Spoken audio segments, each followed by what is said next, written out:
come take the vow, yeah. Keep it real so you can heal.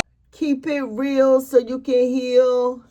Dear Sin, I, Shani A, come in peace to pop the top on my unique stories and experiences with intentions on sharing, learning, and connecting. I vow to keep it real so I can heal. Yo, what's good, everyone? It's your girl, Shani A. It's for Apple. Welcome to Keep It Real So You Can Heal, talk show and web journal dedicated to mental health awareness. Today's episode, titled Dear Sin, is just a breakdown of how I found out I lost my cousin and god sister, Sin Evans. And so this video today is just a little recap on me finding out how we lost my cousin and god sister, Sin Evans. Friday, December 15th, 2017 was like a typical day for me at work. I had went to lunch. Normally my lunch was around 2 o'clock. So I'm on lunch, and my normal routine on my lunch was to go get my son Khalil from daycare and take him to my grandma's house to watch until I got off. So, typical day at work, went to lunch. I think around the time I had pulled up to Khalil's daycare, I get a phone call from one of my coworkers telling me that my cousin Tina had called there looking for me and wanted to speak to me. And she was like, "Is it okay to give your cousin Tina your number?" I was like, "Yeah." So I'm guessing Tina was on one of the other lines at my job. So I was like, "Yeah, that's fine." So she was like, "Okay." So she gives Tina my number, obviously, because right after that, Tina calls me, and I really can't remember the words that were used, but it was to the extent of something just happened to Charlissa and that she had to be taken to the hospital. And I didn't know what to think, but I know that I was scared. I think she had mentioned that she tried to get up with my Aunt Sylvia, which is Charlissa's mom. So I was like, okay, something's going on with Charlissa, and I thanked her for reaching out to me. And she didn't really tell me too much else.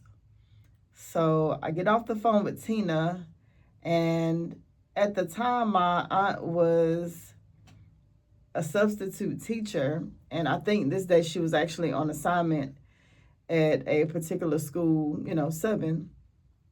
So I tried to get up with her. I don't think she answered the first time, but I think she eventually called me back, while I was on lunch.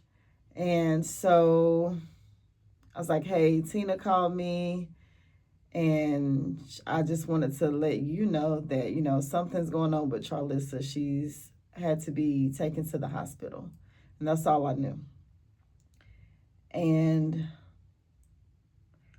everything is really a blur after I talked to my aunt as far as, what happened. I know I ended up dropping my son off to my grandma's house, and most likely during that time frame, I got another call back from my aunt. And basically, she's not really fond of getting on the highway. At this time, Charlissa was living in Raleigh, which is, a little over an hour away from where we stay. So I was put on assignment to see if I could be the one to take her and my Uncle Charles, Charlissa's dad, to the hospital to, find out what was going on. So drop my son off, called my job to let them know that I had a, emergency, and I was asked to, take my aunt to where my cousin was. So I was granted the time off. I didn't have to go back to work. And, I think my mom had been contacted at this point. My grandmother had been contacted at this point. So by the time I dropped Khalil off, I go to my aunt's house immediately after that to go get her. And by the time I get there, I think my mom was already there. My grandma was already there. I believe they rode together to my Aunt Sylvia's house. So get there. Nobody still really knows what's going on. My aunt, I believe, was on the phone with Tina, still trying to get information. She was trying to call the hospital, but, they weren't giving out too much information on what had happened. So I'm elected to, drive to Raleigh. I have my Aunt Sylvia, my Uncle Charles, my mom, and my grandma on the car with me, and we head to Raleigh. And the whole time we're headed to Raleigh, of course, my mind is going all over the place about what could potentially be the case. And like I said, my aunt is on the phone trying to figure out, what's going on. They weren't really giving her information on what was happening.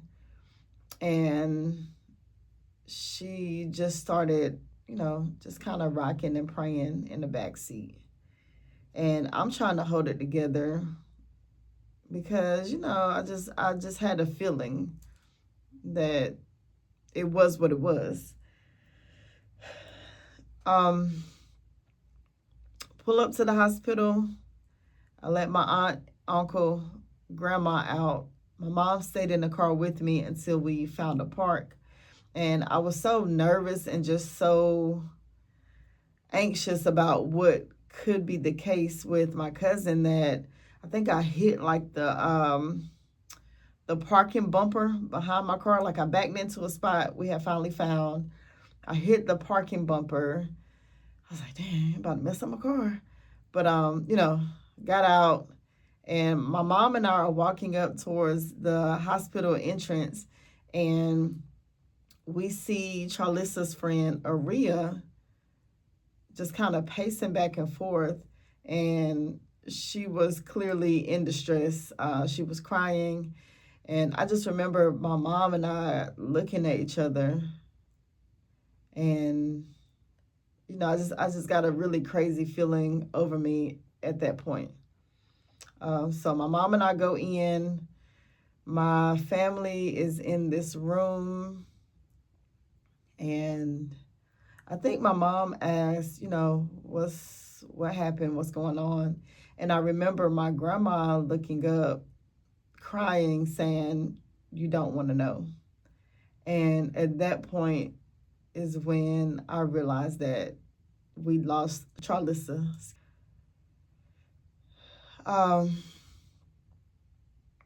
We were able to go back there a few people at a time to, see her. I pretty much was holding it together until I went back there and saw her just lying there. And at this point, I had got a better explanation of a few things that had happened. So I was told she was on the phone talking to her friend Aria. And I think earlier that day she had been complaining about her leg hurting. So she was on the phone talking to Aria, and then she ended up collapsing on the phone. She was on the phone talking to Aria, coming back from getting something to eat. And while on the phone, she got out of her car with her food and never made it to her apartment building. She ended up, collapsing. And comes to find out she had a blood clot in her leg, and it broke off, traveled to her lungs, and she collapsed. And I don't know if she passed away instantly or passed away on the way to the hospital or when she got to the hospital, but bottom line, my cousin is no longer alive. And so after hearing that just really shook me up a lot. because it's like you truly never know when you will take your last breath. You know, she was talking on the phone, and next thing you know, that's it. And so, you know, we're trying to hold it together. Everybody's hurting. Everybody's crying at this point. A few more family members have come to the hospital. My cousin Tina came to the hospital. She gave me Charlissa's food that she had ordered that she was never able to eat. Seeing my family messed up, you know, is never good. Seeing my family in distress is never good. Seeing my family grieving is never good. But yeah, we lost Charlissa due to a pulmonary embolism. And the crazy thing is, literally the day before this, Charlissa and I had talked on the phone. I used to get a half a day from work. And so we talked on my half a day, you know, my partial day from work the day before this. And she had just come back from a trip, you know, to celebrate, I think one of her friends' sister's birthdays. They had went to the Bahamas.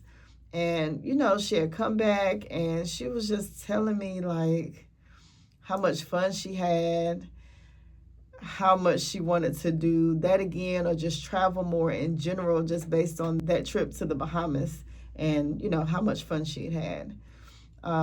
She had even mentioned a bucket list, and she gave me a few things that she wanted to do. She mentioned a cruise. She mentioned a cousin's trip, cousin's day. And, you know, she just really sounded excited about life. Like that trip to the Bahamas, changed her and like kind of put her into another gear. And not that she was ever a Debbie Downer. She was always lively. She was always positive. She always radiated good vibes. So not that she was ever negative about anything. It's just that trip just, I think, put her mentally on a different tier.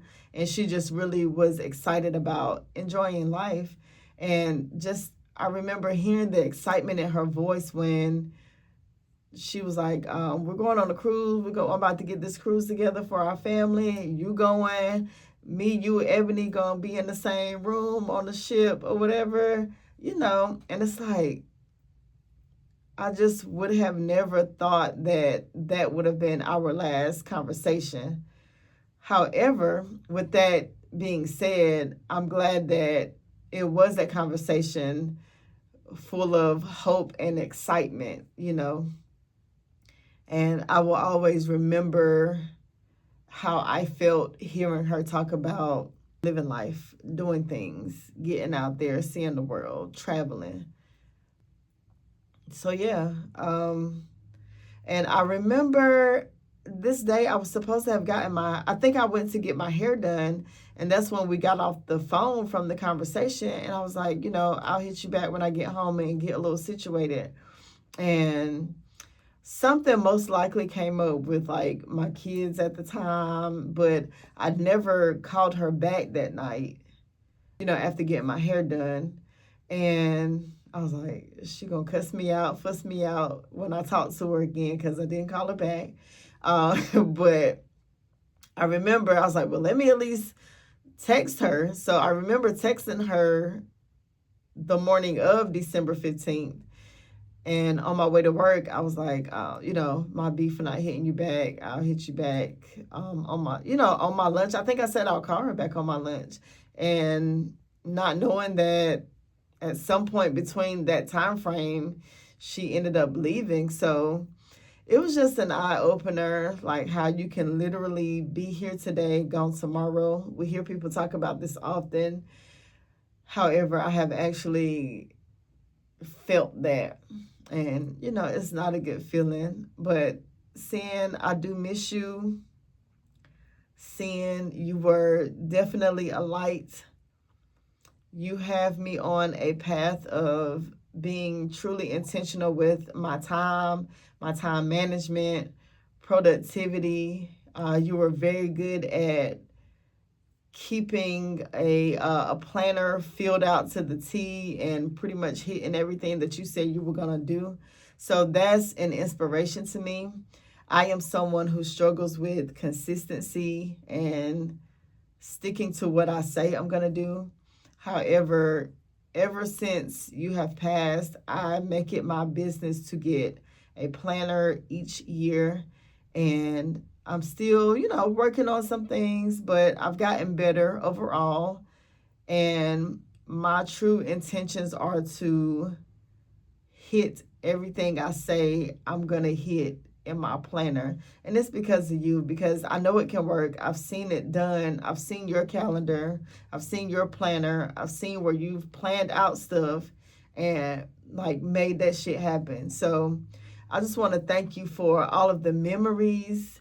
And that same year we went to we did a rap game concert for my kids and my little cousins. We took them there. They had a really good time. We had went to the beach for Memorial Day, so we had a really good time with that. She had just graduated from Liberty University with a bachelor's degree.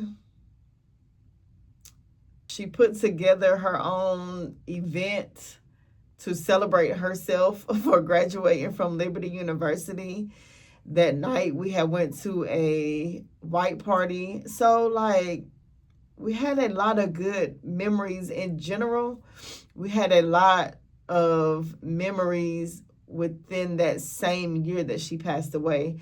And she orchestrated and planned all of that herself. So it's like, I'm truly thankful that we had those memories, period. And more specifically, those memories like kind of the summer before you left us.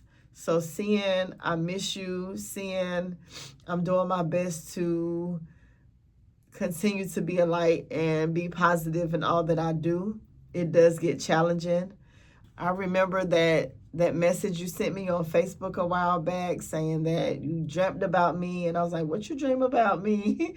And you were telling me that I was going to do what made me happy, no matter how it looked to everybody else. And I finally arrived at that point in my life where that's what I'm going to truly be doing. You told me that anything in life worth having doesn't come easy. And I knew that, but now I have a better understanding of that. Like I'm actually living through that now because I really want to pursue this music. I remember you told me to do the So Gone challenge on Facebook a while back, and I did it only because of you. It was like you had that confidence in me, like you wanted to see me shine, like you knew my potential and you were proud of me.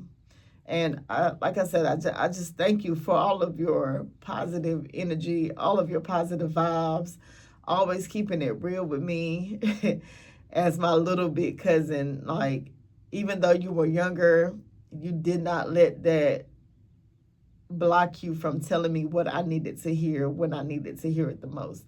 So you're definitely a light, and thank you for passing that baton. I'm currently still an introvert. However, I'm getting more into my social thing. I'm trying to spread awareness for positive mental health. And Synergy has your nickname in it, so it gives me a way to say your name every day.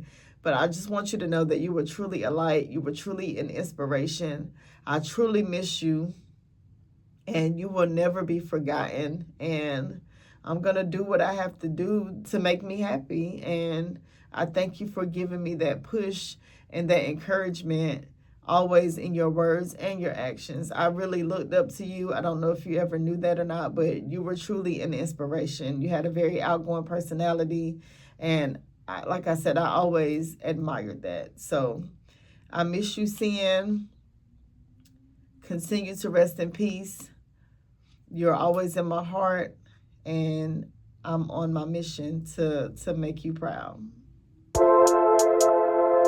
Yo, What's good, everyone?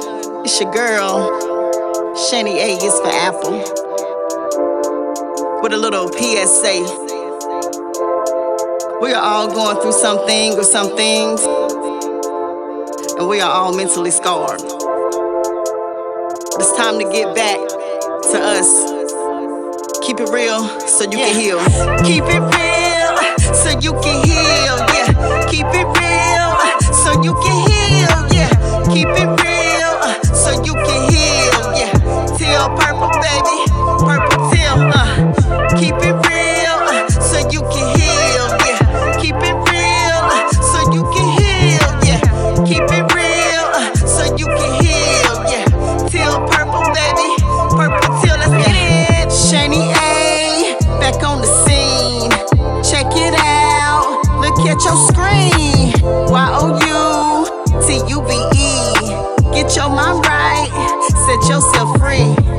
Mentally, we all have struggles with the things, yeah, we gotta juggle. Life is lifing, but we gon' keep fighting, yeah. No matter how, scratching, punching, biting, yeah. We igniting our own glow up. For yourself, you must show up. Get it off your chest. The time is now. Hit me up. Come take the vow, yeah.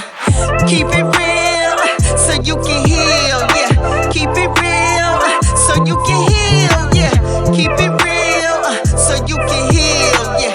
Teal purple, baby. Purple teal, Keep it real so you can heal, yeah. Keep it real so you can heal, yeah. Keep it real so you can heal, yeah. Teal purple, baby. Purple teal, let's get it. Shani A, come in peace to pop the top on my unique stories with intentions on sharing, learning, and connecting. I vow to keep it real so I can heal.